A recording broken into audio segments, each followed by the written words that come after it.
In response to the recent surge in coup attempts across the African continent, some leaders are taking proactive measures by restructuring their defense portfolios.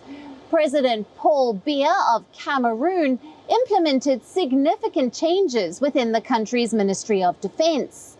President Paul Kagame of Rwanda approved the retirement of 83 senior officers, simultaneously authorizing the promotion and appointment of new officers to fill the vacated positions.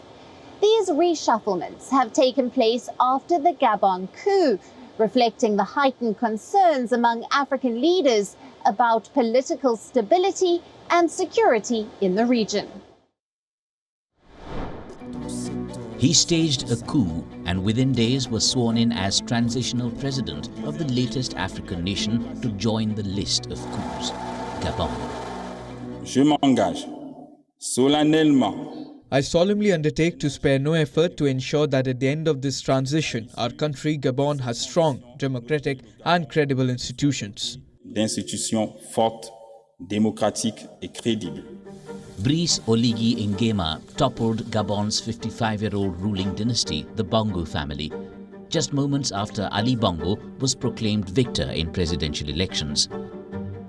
But nobody ever thought that a coup would befall the tiny Central African country. With coups already taking their course in West Africa, particularly in the Sahel, leaders are now alarmed. President Paul Kagame of Rwanda, who has been in power since 2000, has approved the retirement of hundreds of soldiers, including some prominent figures from the 1994 Liberation War. At the same time, he has promoted several young officers to the rank of colonel and appointed new generals. Following Rwanda's footsteps is President Paul Biya of Cameroon, who's been in power since 1982. Biya also made new appointments within the Defense Ministry.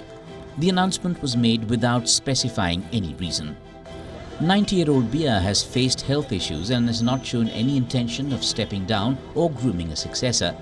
His regime has been accused of human rights violations and corruption and has faced armed separatist movements in the Anglophone regions. The moves by Rwanda and Cameroon come amid a wave of coups in Africa this year, which have toppled governments in Chad, Mali, Guinea, Sudan, Ethiopia and Gabon. There are several African leaders who have held on to power for at least 2 decades. Yoweri Museveni of Uganda ruled for 37 years. Teodoro Obasanjo of Equatorial Guinea ruled for 44 years. Isaias Afwerki of Eritrea ruled for 30 years. And Ismail Omar Guelleh of Djibouti ruled for 24 years.